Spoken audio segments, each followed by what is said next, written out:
Welcome everyone to part of the Literary Festival, a reading by Colum McCann. My name is Joseph Lennon. I'm the Director of Irish Studies. And I am here at the request, at the invitation of Alan Drew, who has organized everything. And if you could just turn and look at the guy in the back.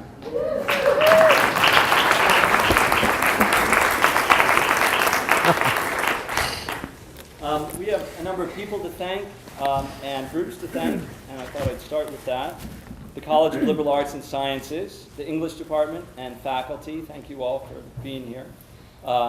Irish Studies, this is actually Alan thanking me, but Gender and Women's Studies, Africana Studies, Falvey Library, the Honors Program, Villanova Writing Center, Modern Language and Literatures, and Graduate Assistants Afton Woodward and Karen Garvin. Also, specifically Lisa Sewell. Is Lisa here? There she is. She doesn't want to be seen, but Lisa Sewell also is the half of the dynamic duo in creative writing that run the Literary Festival in the English department. I'm just going to give her a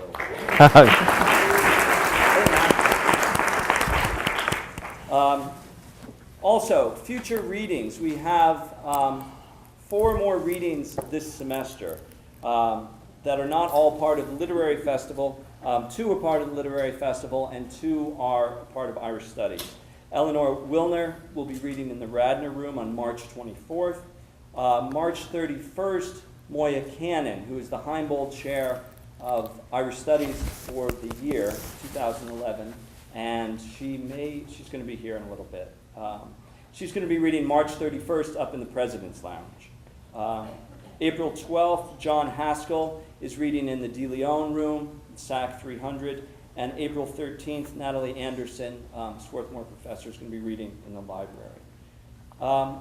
Before I introduce Michael DeStasio and Nicole Battisti, who are 2 students taking part in the Literary Festival class this semester, who are going to give a better introduction than I'm going to give in 2 seconds, I just wanted to say, the first time I heard of Colum McCann, before I knew Colum McCann, was back in the early 90s in Boston. I was a graduate student, and somebody said, have you heard of Colum McCann? I was like, who is he? I have no idea. And they said, he's someone to watch.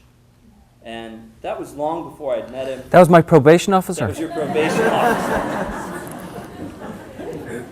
But that was absolutely true. Over the last 2 decades, Colum has dazzled both the literary world in the United States and Ireland, but also, I would say, students all over the place, including myself. Today, I was talking in class with students. We were reading James Joyce's Ulysses, and we were talking about the idea of a parallax, of different perspectives and multiple perspectives, understanding them. And I thought, literature is really our way of getting multiple perspectives about others. Colum is a writer who brings us into other people's minds, brings us into other people's lives. And Let the Great World Spin is maybe his finest accomplishment in doing that, in that we get inside so many people around New York, and we understand New York and the events that came, much later, in a way, through people's lives, through lived experiences. I think that's what novels can do more than almost anything else. They give us a view into somebody else's life. So I'm going to introduce Michael, who's going to come up, and then afterwards Nicole. So thank you.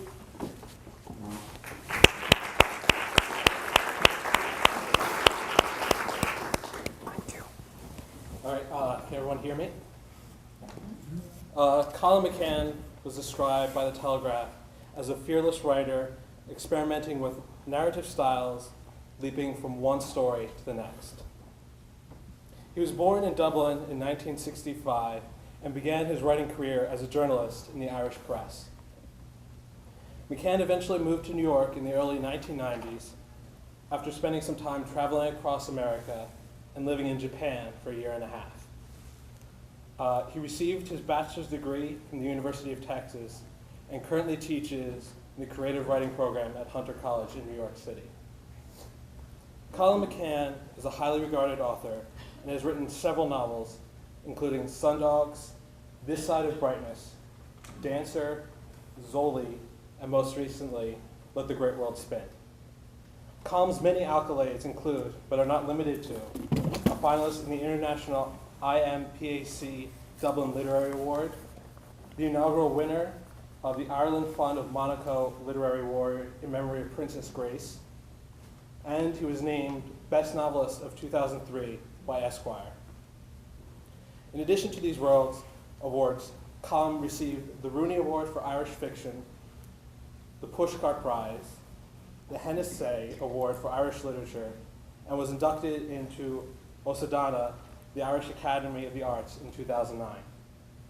Finally, the short film Everything in This Country Must, based off a novella and short story collection by the same name, was nominated for an Oscar in the category of Best Live Action Short in 2004. With that, I'd like to turn it over to Nicole, who will discuss Let the Great World Spin. Do mention that we filmed it here, that we showed it here. Oh, yeah. In September 2001, millions watched in horror as the Twin Towers of the World Trade Center collapsed in an unthinkable act of terrorism. But in August 1974, people were watching the towers for a far different reason. For in the early morning light, a man was revealed to be dancing across a tightrope between the two nearly finished buildings. It is here, 110 stories above the bustling streets of New York City, that Colum McCann's National Book Award-winning novel, Let the Great World Spin, begins. But the story does not remain in suspension above the crowds. Rather, it drops to the crowds below, opening the lives of ordinary New Yorkers and revealing the unseen connections between them.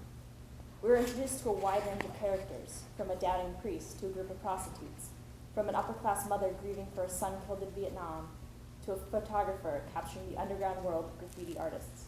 McCann weaves these lives together in a way to forge ties between characters of different races, classes, and cultures.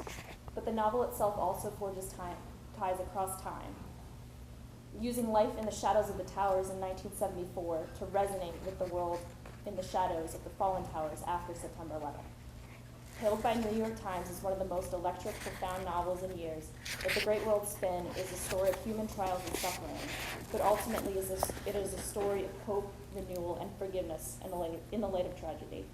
And now it's my great honor to welcome Colum McCann to the stage. Thank you. Good evening. Thank you very much. I think I'm going to hide behind here. No, I won't. But I think it's wonderful. Thank you that the students get to do the introductions. I think it's very brave, and thank you so much for your generosity and your time. I always take a watch before. I have a whole collection of watches at home, that I steal from people at readings. This is Alan's watch. So. If you can help me steal it from him this evening, I'd be very grateful.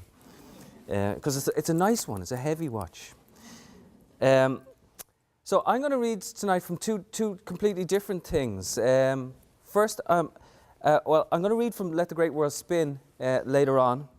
But since I'm going to read for a little while, I thought that I'd try and do a story about Northern Ireland, because the Irish Studies program is so strong here. I'm so glad that you guys got Joe Lennon in charge of the program. I think he's fantastic. As a critic, as a poet. No, I've read his new book of poems is coming out when? This month. Fantastic stuff, and so you're very lucky to have him here. I'm also lucky to have him as a friend. I was also just wandering around the campus only for like a little while today, but it seems like and I had some chance to talk to students, talk the ear off the students this afternoon, and I like the feel of the university. So thank you for inviting me. What I'm going to do, some of you may have seen a film, a short film, 20-minute film directed by Gary McKendry last year in the film series. I think there was 3 films that ran together. It was called Everything in This Country Must, and it's about Northern Ireland. And I grew up in Dublin, but my mum is from Derry, and from from the rural part of Derry. Grew up on a farm there.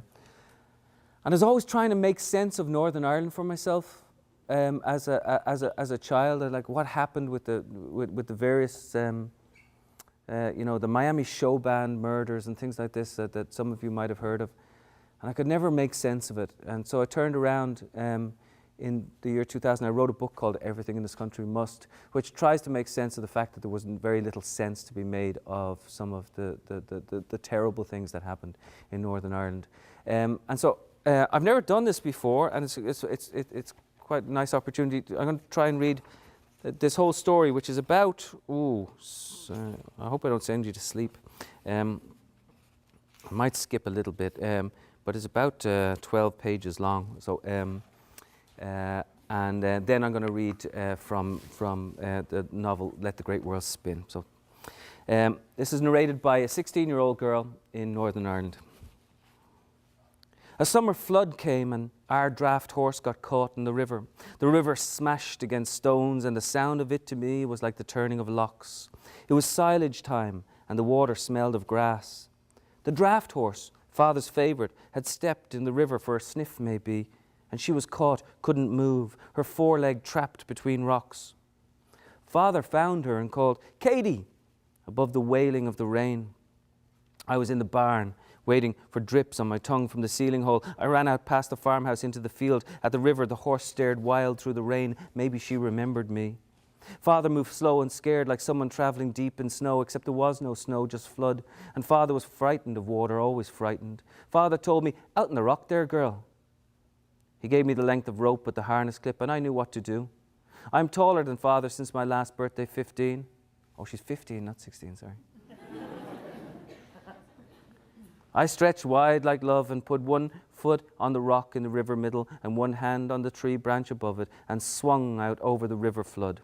Behind me, Father said, "Careful now, Hi." The water ran warm and fast, and I held the tree branch, still able to lean down from the rock and put the rope to the halter of the lovely draft horse. The trees bent down to the river in a whispering, and they hung their long shadows over the water, and the horse jerked quick and sudden, and I felt there would be a dying. But I pulled the rope up to keep her neck above water only just. Father was shouting, "Hold the rope, girl!" And I could see his teeth clenched and his eyes wide and all the big veins in his neck, the same as when he walks the ditches of our farm, many cows, hedgerows, fences.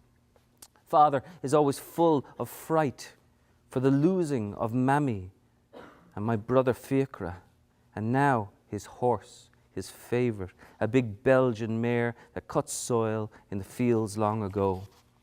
The river split at the rock and jumped fast into sprays coming up above my feet into my dress, but I held tight to the rope, held it like Father sometimes holds his last sweet afton at mealtime before prayers. Father was shouting, "Keep it there, girl, good." He was looking at the water as if Mammy was in there, as if Fiacre was in there, and he gulped air and he went down to free the draft horse's hoof. And he was gone so long he made me wail to the sky for being alone. He kept a strong hold of one tree root, but all the rest of his body went away under the quick brown water. The night had started stars. They were up through the branches. The river was spraying in them. Father came up spluttering for air, with his eyes all horse-wild and his cap lost down the river. The rope was jumping in my hands and burning like oven rings. And he was shouting, "Hold it, girl, Hi. For the love of God, hold it, please." Father went down in the water again, but came up early, no longer enough in his lungs. He stayed in the river holding the root, and the water was hitting his shoulders, and he was sad watching his draft horse drown. So I pulled hard on the halter rope, and the horse gave a big scream, and her head rose up again. "One more try," said Father, in a sad voice, like his voice over Mammy and Fiacre's coffins long ago.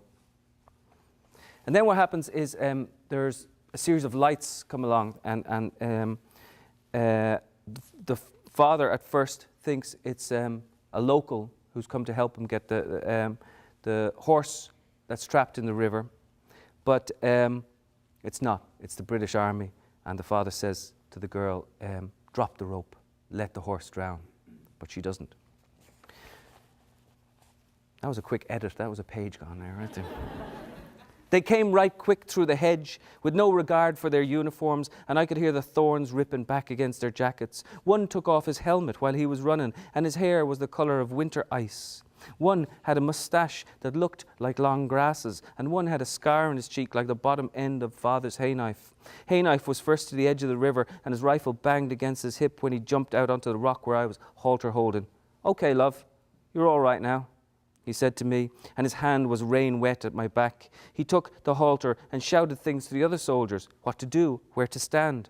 He kept a hold of the halter, and he passed me back to Longgrasses, who caught my hand and brought me safely to the riverbank. There were 6 of them altogether. There were 6 of them now, all guns and helmets. Father didn't move. His eyes were steady, looking at the river, maybe seeing Mammy and Fiacre staring back at him. One soldier was talking to him all loud and fast, but Father was like a Derry window shop dummy. And the father threw up his arms and turned away through the rain and spat a big spit through the wind. Hayknife was all balanced on the rock with the halter, and he didn't even hold a branch above his head. Ice Hair was taking off his boots and gun and shirt, and he looked not like the boys from town who come to the barn for love. He looked not like Father when Father cuts hay without his shirt. No, he looked not like anybody. He was very skinny and strong, with ribs like sometimes a horse has after a long day in the field. He didn't dive like I think now I would have liked him to. He just stepped in the water very slow and not show-offy, and he began to make his way across, his arms high in the air, getting lower. But the river got too deep, and Hayknife was shouting from the rock, saying, "Stay eyeside, Stevie! Stay eyeside, mate!" And Stevie gave a thumb up to Hayknife, and then he was down under the water, and the last thing was the kick of his feet. Longgrasses was standing beside me, and he put Stevie's jacket on my shoulders to warm me, but then Father came over and pushed Longgrasses away. Father pushed hard. He was smaller than Longgrasses, but Longgrasses bashed into the trunk of a tree and hit it again. Longgrasses took a big breath and stared hard at him. Father said, "Leave her alone. Can't you see she's just a child?" I covered my face for shame, like in school when they put me in class at a special desk bigger than the rest, not the wooden ones with lifting lids, except I don't go to school anymore since what happened with Mammy and Fiacre. I felt shame, yeah, like the shame of that day in school, and I covered my face and I peeped instead through my fingers. Father was giving a bad look to Longgrasses. Longgrasses stared at Father for a long time too, and then shook his head and walked away to the riverbank where Stevie was still down in the water. Father's hands were on my shoulders, keeping me warm. He said, "It'll be all right now, love." But I was only thinking about Stevie and how long he was underwater. Hayknife was shouting at the top of his voice and staring down, and I looked up and I saw the big army truck coming through the hedgerow fence, and the hedge was broken open with a big hole, and Father screamed, "No!" The extra lights of the truck were on, and they were lighting up the river. Father screamed again, "No!" but stopped when one of the soldiers stared at him. "Your horse or your bloody hedge, mate?" Father sat down on the river bank and said, "Sit down, Katie." And I could hear in Father's voice more sadness than when he was over Mammy and Fiacre's coffins, more sadness than the day after they were hit by the army truck down near the glen, more sadness than the day when the judge said, "Nobody's guilty, it's just a tragedy," more sadness than even that day and all the other days that follow. "Bastards," said Father in a whisper, "bastards." And he put his arm around me and sat watching Stevie until Stevie came up from the water, swimming against the current to stay in one place. He shouted up at Hayknife, "Her leg's trapped." And then, "I'm going to try and get the hoof out." Stevie took 4 big gulps of air, and Hayknife was pulling on the halter rope, and the draft horse was screaming like I never heard a horse before or after. Father was quiet, and I wanted to be back in the barn alone, waiting for drips on my tongue. I was wearing Stevie's jacket, but I was shivering and wet and cold and scared because Stevie and the draft horse were going to die, since everything in this country must. Okay, so what happens is they end up going back to the house, and she invites the soldiers into the house, much against the wishes of the father. And So they flirt with her a little bit. And she's at that age where she recognizes that she fancies this guy, Stevie, and he's saved a horse for them. And she makes tea for them and all that sort of stuff. So the tea tasted good from long brewing, and we had biscuits for special visitors. I fetched them from the pantry. I bit one to make sure they were fresh, and I carried out the tray. I was sneezing, but I was careful to sneeze away from the tray so as to have politeness, like Stevie. Stevie said, "God bless you," in his funny, funny way. And we were all quiet as we sipped on the tea, but I sneezed again 3, 4, 5 times, and Hayknife said, "You should change out of them wet clothes, love." Father put down his teacup very heavy on the saucer, and it was quiet, quiet, quiet. Everyone, even the soldiers, looked at the floor, and the mantelpiece clock was ticking, and Mammy's picture was staring down from the wall, and my brother Fiacre when he was playing football, and the soldiers didn't see them, but Father did. The long silence was longer and longer until Father called me over. "Come here, Katie." And he stood me by the window, and he took the long curtain in his hands. He turned me round and wrapped the curtain round me. And he took my hair and started rubbing, not tender, but hard. Father is good. He was just wanting to dry my hair because I was shivering, even in Stevie's jacket. From under the curtain, I could see the soldiers, and I could see, most of all, Stevie. He sipped from his tea, and he smiled at me, and Father coughed real loud, and the clock ticked some more until Hayknife said, "Here, Gov, why don't you use my towel for her?" Father said, "No, thanks." Hayknife said, "Go on, Gov." And he put the towel in a ball, and he made about to throw it. Father said, "No." Stevie said, "Take it easy." "Take it easy," said Hayknife. "Maybe you should all leave," said Father. Hayknife changed his face and threw the towel on the ground at my father's feet, and Hayknife's cheeks were out puffing, and he was breathing hard, and he said, "Fat lot of fucking thanks we get from your sort, mister." Hayknife was on his feet now and pointing at Father, and the light shone off his boots well polished, and his face was twitching so the scar looked like it was cutting his face. Longgrasses and Stevie stood up from the chairs, and they were holding Hayknife back, but Hayknife was saying, "Risk our fucking lives and save your fucking horse, and that's all the thanks we get, eh?" Father held me tight with the curtain wrapped round me, and he seemed scared and small and trembling. Hayknife was shouting lots, and his face was red and scrunched. Stevie kept him back. Stevie's face was sad, and I knew he knew, because he kept looking at Mammy and Fiacre on the mantelpiece beside the ticking clock. Stevie dragged Hayknife out from the living room, and at the kitchen door he let go. Hayknife turned over Stevie's shoulder one last time and looked at Father with his face all twisted, but Stevie grabbed him again and said, "Forget it, mate." Stevie took Hayknife out through the kitchen and into the yard toward the army truck, and still the rain was coming down outside, and then the living room was quiet except for the clock. I heard the engine of the army truck start. Father stood away from me and put his hand on the mantelpiece near the photos. I stayed at the window, still in Stevie's jacket, which Stevie forgot, and he hasn't come back for yet. I watched the truck as it went down the laneway, and the red lights on the green gate as it stopped and then turned into the road where the draft horse was lifted from the river.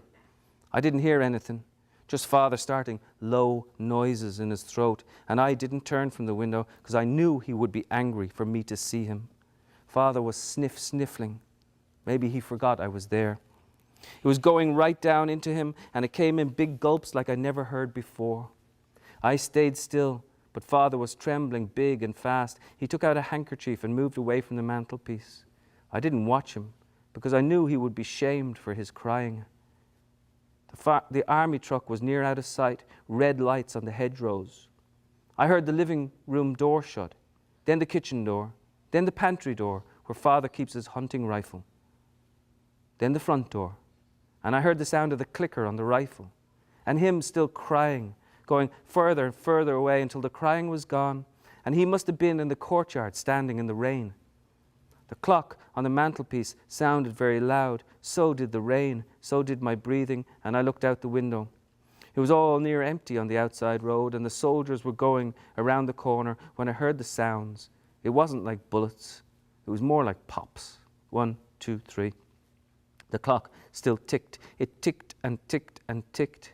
The curtain was wet around me, but I pulled it tight. I was scared I couldn't move.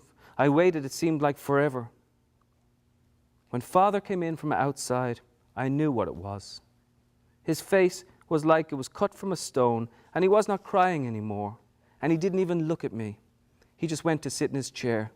He picked up his teacup, and it rattled on the saucer, so he put it down again, and he put his face in his hands, and he stayed like that. The ticking was gone from my mind, and all was quiet everywhere in the world, and I held the curtain like I held the sound of the bullets going into the draft horse, his favourite, in the barn, 1, 2, 3, and I stood at the window in Stevie's jacket and looked and waited, and still the rain kept coming down outside, 1, 2, 3, and I was thinking, oh, what a small sky for so much rain. Thank you.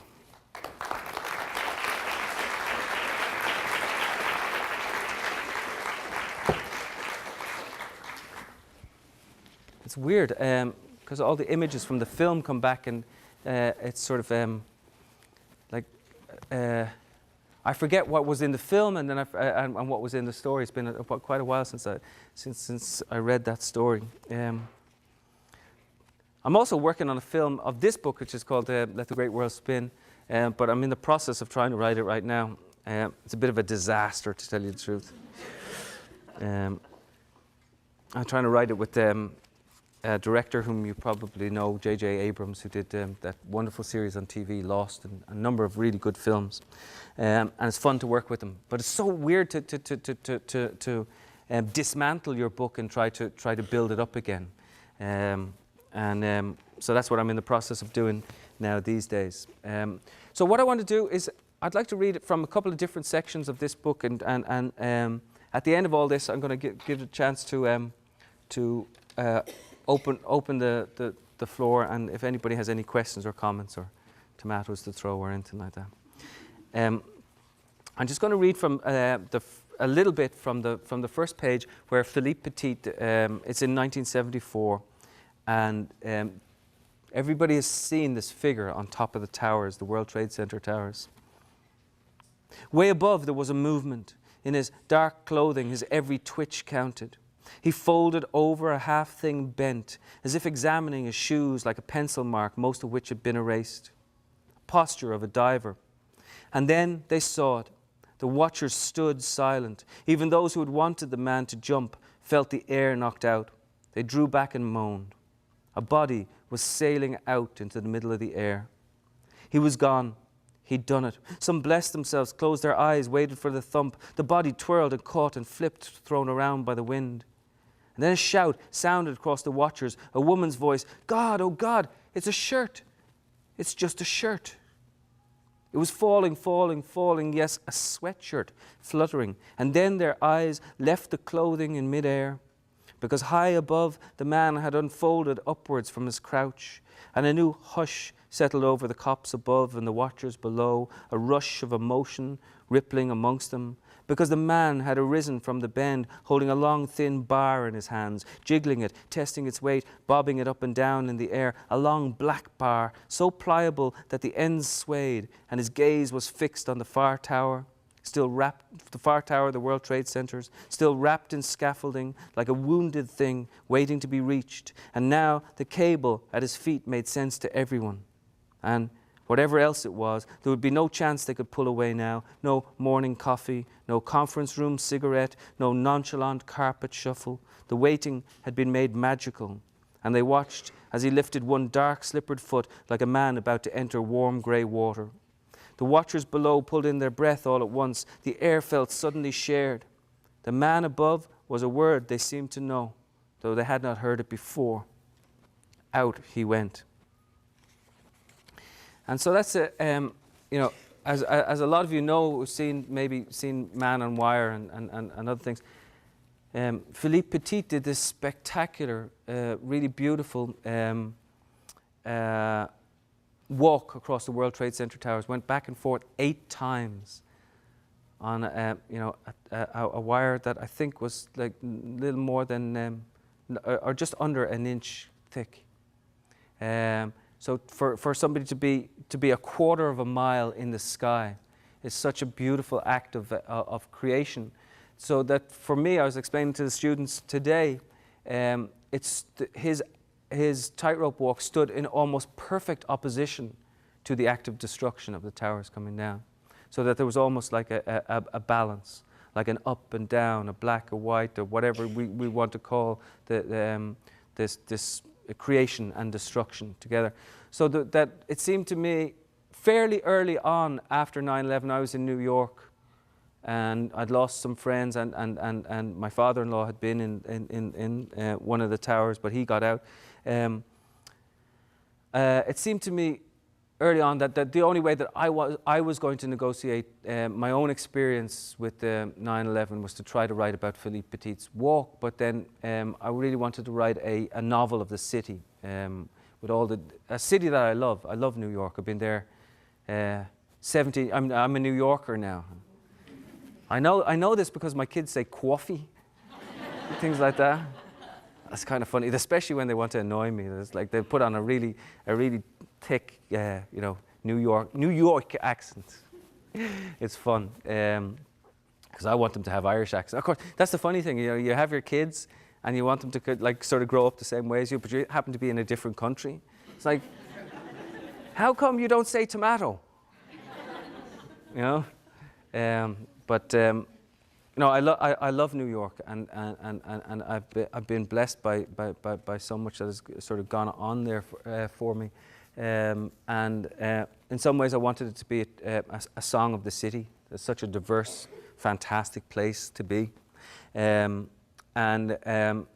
I also wanted to negotiate these issues of what it meant, and when I started looking at 74, it was so much like 2006. There were soldiers coming home from Vietnam. There were questions of faith, like people questioning what it meant, questions of belonging, questions of technology. The internet, believe it or not, was born in the early 70s. In 1974, they had 64 nodes on the ARPANET, it was called at that stage.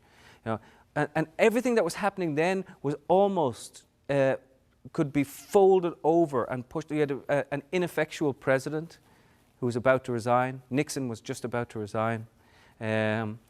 Disgust with politics. New York was going bankrupt. All these things sort of seemed to be talking about, because where we were then is almost where we are now, or certainly were in, say, 2006. But I also wanted to write a novel of hope and redemption and healing. So I hope I did, but I'm not sure. It's up to you. But I'd like to read a little section from the point of view of a Park Avenue woman. I live close to Park Avenue myself. It's my terrible secret. I told the guys today that the least cool writer in the whole of America, because I don't live in Brooklyn. I live on the Upper East Side of New York. So this woman, her name is Claire. Actually, I'll give you a little introduction to her. The chapter is called Mirror, Mirror on the Wall. And this is just how the chapter starts. And for those of you who are interested in, say, the technique of writing, this does first person, third person, zoom in, zoom out. It does a lot of different things with voice to try to get into her head. But you try to do it so that it doesn't draw too much attention to it. Now that I've told you, it's going to draw attention to it. But, I'll just read the first introduction, then I'll read a little bit about her later on. Mirror, mirror on the wall. From outside, the sounds of Park Avenue, quiet, ordered, controlled. Still, the nerves jangle in her. Soon, she will receive the women. The prospect ties a small knot at the base of her spine. She brings her hands to her elbows, hugs her forearms. The wind ruffles the light curtains at the window. Alicon lace, handmade, tatted with silk trimmings. Never much for French lace. She would have preferred an ordinary fabric, a light voile. The lace was Solomon's idea long ago, the stuff of marriage, the good glue. He brought her breakfast this morning on the three-handled tray, croissant, lightly glazed, chamomile tea, a little slice of lemon on the side. He even lay down in the bed in his suit and touched her hair, kissed her before he left. Solomon, wise Solomon, briefcase in hand, off downtown. The slight waddle in his step, the clack of his polished shoes on the marble floor, his low growled goodbye, not mean, just throaty. Sometimes it strikes her, there is my husband. There he goes, same way he's been going for 31 years. And then a sort of silence interrupted. The drifting sounds, the snap of the lock, the dim bell, the elevator boy. Good morning, Mr. Soderbergh. The whine of the door, the clank of machinery, the soft murmur of descent, the clanging stop at the lobby below, the rondelay of the cables rising. She pulls the curtains back and peeps out the window once more, catches sight of the flap end of Solomon's grey suit as he disappears into the taxi. The little bald head dips, the slam of yellow into the traffic and away. He does not even know about her visitors. She will tell him sometime, but not yet, no harm. Perhaps this evening, at dinner, candle and wine. Guess what, Sol? As he settles in the chair, fork poised. Guess what? A slight sigh from him. Just tell me, Claire, honey, I've had a long day. Nimble out of her nightdress, her body in the full-length mirror. A little pale and puckered, but she can still stretch out of it. She yawns, hands high in the air, tall, still thin, jet black hair, a single streak of badger grey from the temple, 52 years old. She passes a damp cloth over her hair and brushes it with a wooden comb, turns her head sideways and presses it lengthways against her palm. Tangled at the split ends, time for a trim. She cleans out the comb and dumps the strands in the foot-flip garbage can. They say the hair of the dead still grows, takes on a life of its own. Down there with all the other detritus, tissues, tubes of lipstick, toothpaste tops, allergy pills, eyeliner, heart medicine, youth, nail clippings, dental floss, aspirin, grief. But how is it that the grey hairs are never the ones to come out?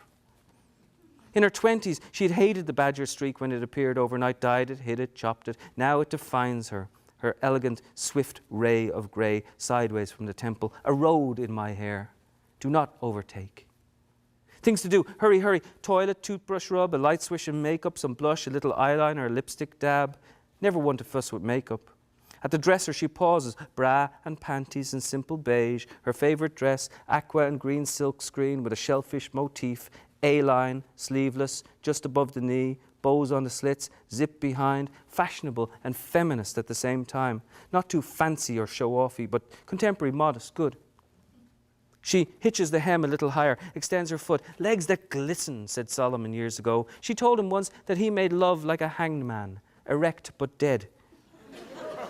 A joke she'd heard at a Richard Pryor concert. She'd sneaked in alone using a friend's press pass, a one-off, found the concert neither too risque nor boring, but Solomon pouted for a week. 3 days at the joke, 4 because she went to the concert at all. Women's Libby said, burn your bra, lose your marbles.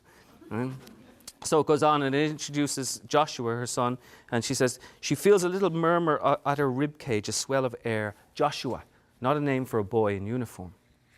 She's Protestant, her husband's Jewish. And she's waiting for these women to come to her house, where they have basically what amounts to a grief group. And so she's thinking about the day that Joshua, her son, left. She wanted to tell him so much on the tarmac the day he left.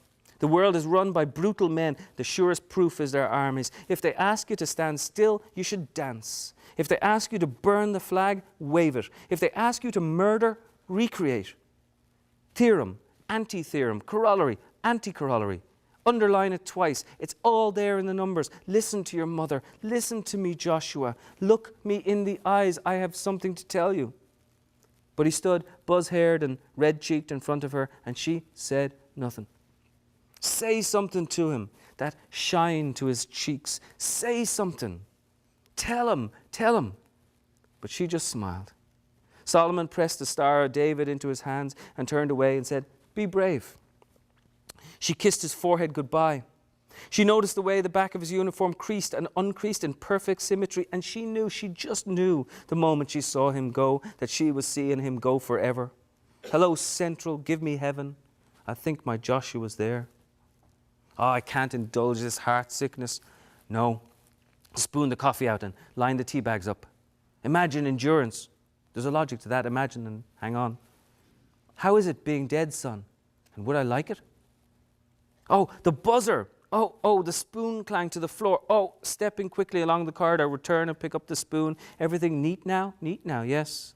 Give me back his living body, Mr. Nixon, and we will not quarrel. Take this corpse, all 52 years of it, swap it. I won't regret it. I won't complain. Just give me back my son, all sewn up and handsome. Control yourself, Claire. I shall not fall apart. No. Quick now, doorwise, at the buzzer. Her mind, she knows, needs a quick dip in water. A momentary cold swell, like those little buckets outside a Catholic church. Dip in and be healed. Yes? Oh, your visitors, Mrs. Soderbergh. Oh, yes, send them up. Oh, too harsh? Too quick? I should have said, wonderful, great, with a big swell to my voice, instead of send them up. Not even please. Like hired hands, plumbers, decorators, soldiers. I have to tell you, like when I wrote this first, I had the line, like hired hands, plumbers, decorators, soldiers, literary critics. But I took that out. She engages the button to listen in. Curious thing, these old intercoms, faint static and buzz and some laughter and door close. The elevator straight ahead, ladies. Well, at least there's that. At least he didn't show them to the service elevator. At least they're in the warm mahogany box. No, not that. The elevator. The faint mumble of voices, all of them together. They must have met up beforehand, prearranged. I hadn't thought of that. I hadn't let it cross my mind. I wish they hadn't. Talked about me, maybe. Needs a doctor, awful grey streak in her hair. Husband's a judge, wears implausible sneakers, struggles to smile, lives in a penthouse but calls it upstairs. Is terribly nervous. Thinks she's one of the gals, but she's really a snob. Is likely to break down. How to greet? Handshake, air kiss, smile? The first time round, they'd hugged goodbye, all of them, in Staten Island at the doorstep, with the taxi beeping, her eyes streaked with tears, arms around one another, all of us happy, in Marcia's house when Janet pointed to a yellow balloon caught in the treetops. Oh, let's meet again soon. And Gloria had squeezed her arm. They had touched cheeks. Our boys. Do you think they knew each other, Claire? Do you think they were friends? War. The disgusting proximity of it, its body odor, its breath on her neck all this time. 2 years now since pullout, 3, 2.5, 5 million. Does it matter? Nothing's over. The cream becomes the milk. The first star at morning is the last one at night. Did she think they were friends? Well, they could have been, Gloria. They certainly could have been. Vietnam was as good a place as any to start. Yes, indeed, Dr. King, he had a dream, and it would not be gassed on the shores of Saigon. When the good doctor was shot, she sent $1,000 in $20 bills to his church in Atlanta. Her father raved and roared, called it guilt money. She didn't care. There's plenty to be guilty for. She was modern, yes. She should have sent her whole inheritance. I like fathers. I just think everyone should disown one. Like it or not, Daddy, it goes to Dr. King. And what do you think of your niggers and your kikes now? Oh, the mezuzah on the door. Oh, forgot about that. She touches it, stands in front of it, just tall enough to obscure it, the top of her head, the clang of the elevator. Why the shame? But it's not shame, not really, is it? What is there possibly to be ashamed of? Solomon insisted on the mezuzah years ago. That's all, for his own mother, to make her comfortable when she visited, to make her happy. And what's wrong with that? It did make her happy. Isn't that enough? I have nothing to apologize for. I have scuttled around all morning with my lips puckered, afraid to breathe, swallowed a big bag of air. I should have been a pair of ragged claws. What is it that the young ones say? Get a grip, hang on, ropes and helmets and carabiners. What is it I never said to Joshua? She can see the numbers as they rise. A bustle from the elevator shaft and a loud chatter. They're comfortable already. I wish I'd met them earlier in some coffee shop, but here they are, here they come. What was it I never said to him? Hello, she says. Hello. Marcia, Jacqueline, look at you. Come on in. I love your shoes. Janet, this way, this way. Gloria, oh, hi. Oh, look, please, come in. It's so lovely to see you. The only thing you need to know about war, son, is don't go. Okay.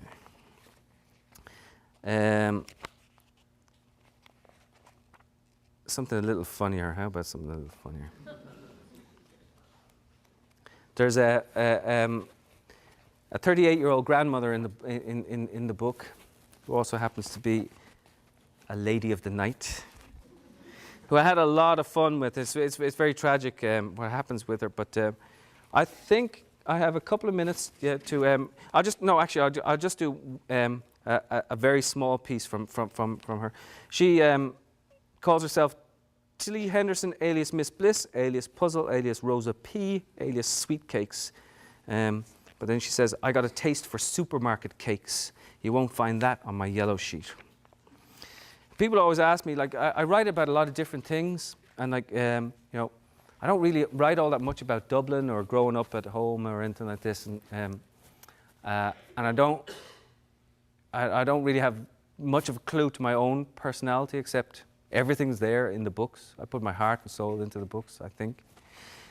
But people ask me, like, you know, why don't you write about, you know, Dublin and all this sort of stuff, or your own background? And I say, but it's all there. It's all, in some way, everything becomes autobiographical, simply by the fact that you throw a word against the page. That word is your word, and it says something about you. But this is the section that I joked with my wife and my friends, and even my mum was wondering, like, Colum, stop writing about 38-year-old hookers in the Bronx, you know? Come on. But I said, I have a vaguely semi-autobiographical, it's not right, but piece in here, and you'll see why, from the second sentence, you'll see why this is somewhat autobiographical. This is Tilly talking. She cracks herself up a lot. She says, I got another trick I thought I recognized. He was young but bald on top. The bald spot was very white, like a little ice rink on top of his head. He got a room in the Waldorf Astoria. The first thing he did was he pulled the curtains tight and he fell on the bed and he said, let's get it on. I was like, wow, do I know you, honey? He looked at me hard and said, no. Are you sure? I said, oh, cutesy and shit, you look familiar. No, he said, real angry. Hey, take a chill pill, honey. I said, I'm only axing. So I pulled off his belt and unzipped him, and he moaned, oh, yeah, yeah, yeah, like they all do. And he closed his eyes and he kept on moaning. And then, I don't know why, but I figured it out. It was the guy from the weather report on CBS. Except he wasn't wearing his toupee. That was his disguise. So I finished him off and got myself dressed, and I waved goodbye, but I turned at the door and said to him, hey, man, it's cloudy in the east with the wind at 10 knots and a chance of snow. There I was, cracking myself up.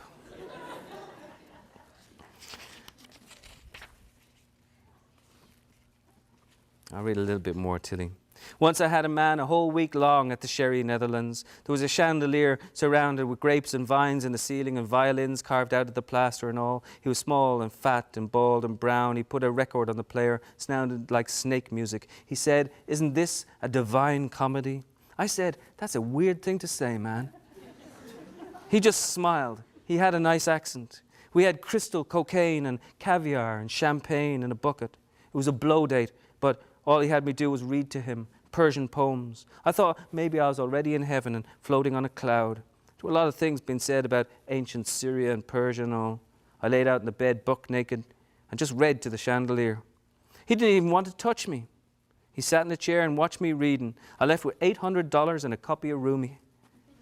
I never read nothing like that before. It made me want to have a fig tree.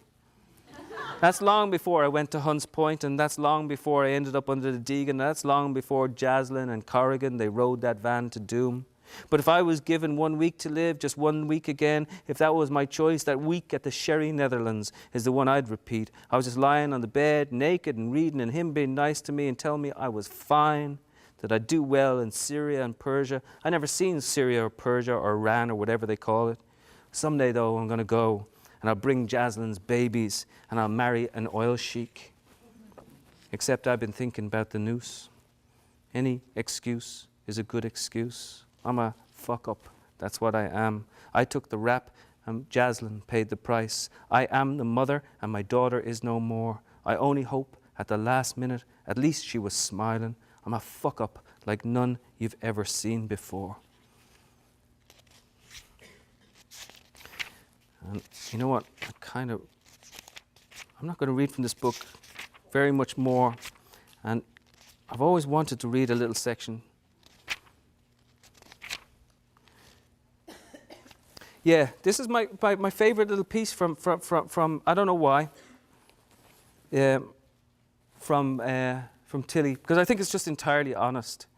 and she thinks about her daughter who has died, and it's just a short piece. I don't think I've ever read this. I don't know who God is. And it ties back in with Corrigan, the character. And she says, I don't know who God is, but if I meet him sometime soon, I'm going to get him in the corner until he tells me the truth. I'm going to slap him stupid and push him round until he can't run away, until he's looking up at me, and then I'll get him to tell me why he done what he done to me, and what he done to Corrie, and why do all the good ones die, and where is Jaslyn now, and why she ended up there, and how he allowed me to do what I done to her. He's going to come along on his pretty white cloud with all his pretty little angels flapping their pretty white wings, and I'm going to out and say it formal. Why the fuck did you let me do it, God? And he's going to drop his eyes and look to the ground and answer me. And if he says that Jaslyn ain't in heaven, if he says that she didn't make it through, he's going to get himself an ass kicking. That's what he's going to get, an ass kicking like none he never got before. That relates back to Corrigan, whose idea of God is this. Corrigan told me once that Christ was quite easy to understand. He went where he was supposed to go. He stayed where he was needed. He took little or nothing along, a pair of sandals, a bit of a shirt, a few odds and ends to stave off the loneliness. He never rejected the world. If he, meaning Jesus, if he had rejected it, he would have been rejecting mystery. And if he had rejected mystery, he would have been rejecting faith. What Corrigan wanted was a fully believable God, one you could find in the grime of the everyday. The comfort he got from the hard, cold truth, the filth, the war, the poverty, was that life could be capable of small beauties. He wasn't interested in the glorious tales of the afterlife or the notions of a honey-soaked heaven. To him, that was a dressing room for hell. Rather, he consoled himself with the fact that in the real world, when he looked closely into the darkness, he might find the presence of a light, damaged and bruised, but a little light all the same. He wanted, quite simply, for the world to be a better place, and he was in the habit of hoping for it. Out of that came some sort of triumph that went beyond theological proof, a cause for optimism against all the evidence. Someday, he said, the meek might actually want it. Thank you.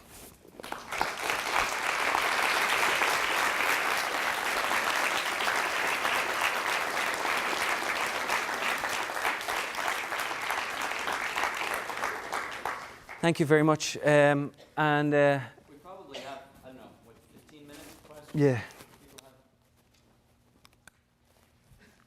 You don't have to. Hi. Excuse me.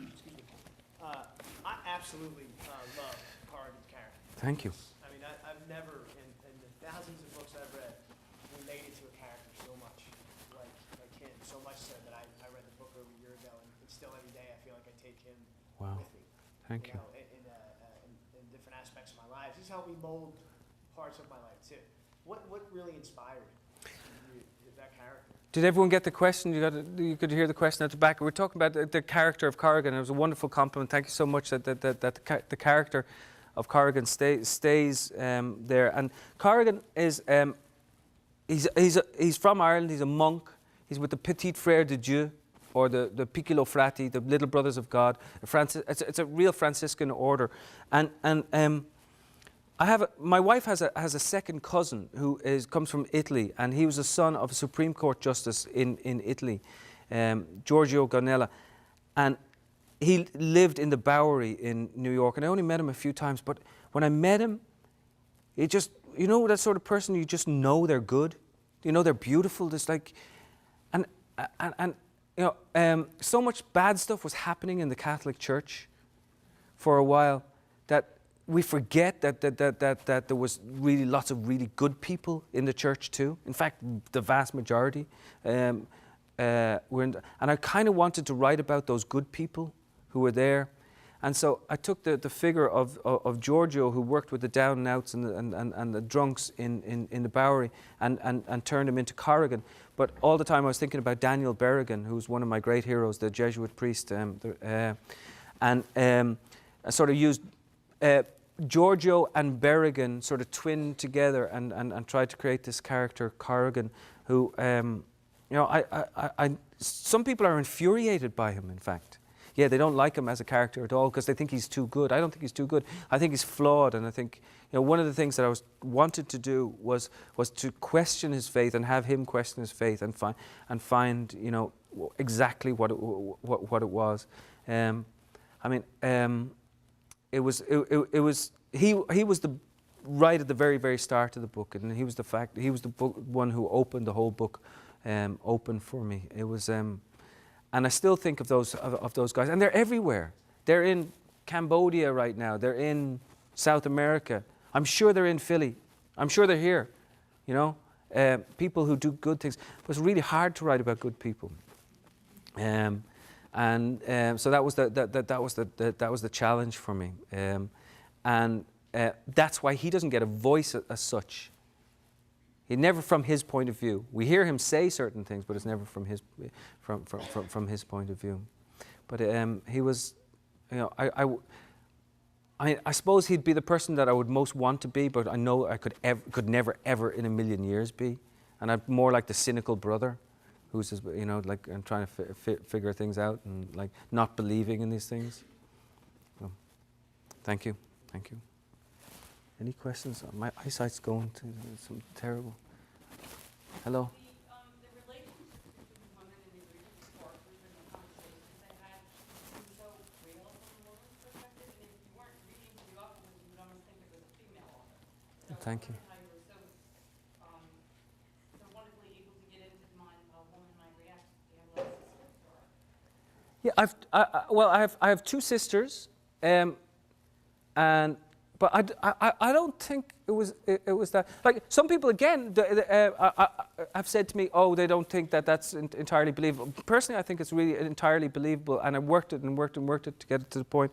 Because I think I know that woman, Claire, and I think she lives right around the corner from me, and I like her.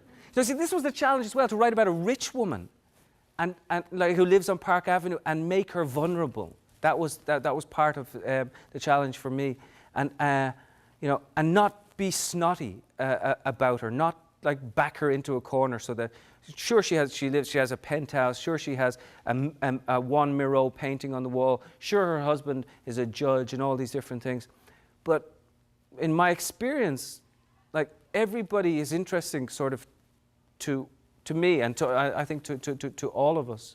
And there are all sorts of facets of our personality. There's always something good that we could find, or always something bad that we can find in others. And I think, I don't know, honestly, I mean, I don't really know. I just tried to imagine her, and she came quite quickly for me. She arrived, and then the voice was there. But she has an interesting dilemma.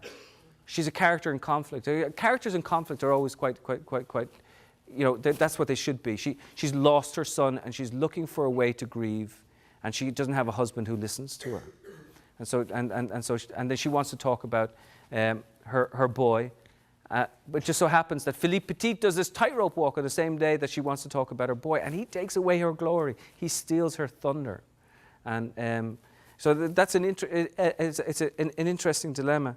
But I think, you know, I think a lot of it stems for me that at the age of 21, I took a bicycle across the United States, and I met lots of people in lots of different situations. I came close by here, in fact, but I don't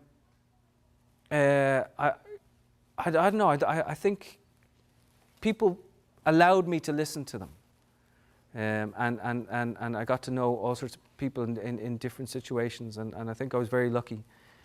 For that, and part of it is you just try to be a ventriloquist, and you try to have empathy with others. You know, it's interesting talking about this, because I'm in the process of trying to write a novel now, and I would normally have said to you, you can get into anybody's head. But I'm at a character, and I've been at a character for a full year now, and the bastard won't let me get into his head. And I really want to. I really, really desperately want to, but I just can't get it. But I'll keep working at it and then if I can't get it, I'll eventually have to abandon it. But I think most characters are available to us if we look at them, and we have a little bit of that genetic makeup in us everywhere. So we can access different parts of ourselves that instructs the other characters, if that makes sense.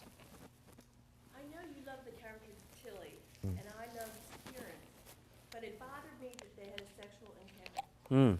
So what was your thought of putting that in there? He got a dose. Yeah. No.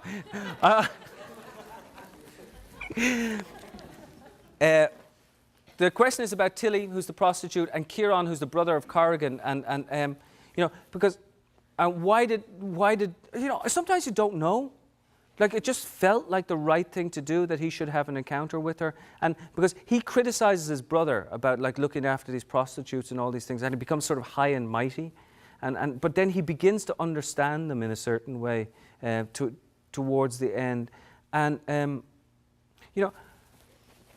lot of the time you don't think about, like, why you do things. Like, as a writer, you just... I was saying today, I don't want to repeat myself too much for the students, but people give writers a lot more credit for intelligence than they actually are. We're not really all that intelligent. We make things happen upon the page, and then other people come along and interpret them for us. But if they're emotionally honest, I think they're good. But if I sat back and questioned every decision that I make for a character, I think I'd drive myself absolutely barmy. So the only answer that I would have is that it sort of felt right that he should that he should have this encounter with her. The big question was whether he'd have an encounter with Tilly or with the daughter Jaslyn. And I went back and forth between both, because it becomes emotionally more laden if he has a relationship with a 17-year-old girl who later who sort of dies in the novel, and it becomes a guilt thing, or whether he looks after. And it's kind of funny. It's like, Tilly gives him a hard time, and she sort of laughs him off. She calls him a Tweety bird. But anyway, I wish I had a better answer for you, but it's just that it felt right. Maybe it was that you were trying to get us to really like Tilly also. That. Oh yeah, maybe it could have been that, but I think it was more like I really liked Tilly from the get-go. So I think I was more getting people to like Kieran, because he's flawed and not so high and mighty anymore. We have a last question. Back here? You mentioned that when you're writing from a woman's perspective, some people found it unrealistic. When you write from a perspective that's different from what you're familiar with, what are some things you have to take into, go through your mind to make sure it sounds more realistic? Well, one of the things that you have to do is that you have to pass it by people who know. So, for example, I wrote a book called Dancer, and I had ballerinas read the book aloud to me, the whole book, not even the ballet sections, but read it aloud to me. Especially the ballet sections, I want to make sure they're absolutely right. I wrote a book called This Side of Brightness, where homeless people living in the subway tunnels have a southern accented African American man who has lived in New York. I worked with an actor, Arthur French, who literally sat down with me, and I taped him for over the course of 3 days, reading the book aloud to make sure the accent's right. And he says, well, this word, you see, he said, my mother whipped me. He says, no, that's not the way she'd say it. He'd say, my mama whooped me, or whatever, like this sort of thing, and then change it that way. And so you got to run it by the experts and make sure that it's correct. And my closest reader is my wife. She reads everything first, and then you have an editor, and you have lines of people who come to a book. Joe was tremendously helpful in reading this book. He read it before it was published, and guided me on several different things. So it's an accumulation of voices, and you get your voice from the voices of others. And if it's you try to be as honest as possible, and then you try to be as democratic as possible, and throw it out there, and then after that, after it's published, it's like it's open season, it's duck hunting season. If you get it wrong, it's like boom. And I got a couple of things wrong with this novel. So it was interesting. It's like I still get letters about the first edition where for some reason I put, and I knew I was wrong, I put Studio 54 in the first version. It's not in the paperback version. I took it out like straight away. And Studio 54 wasn't open in 1974. It was later. And so you're always going to get one or two little things wrong, but really what you want is to be emotionally true so that it works, and hopefully you won't get criticized by anybody for it. There's always going to be some sort of criticism that comes along. It's healthy. Should we give a big round? Thank you.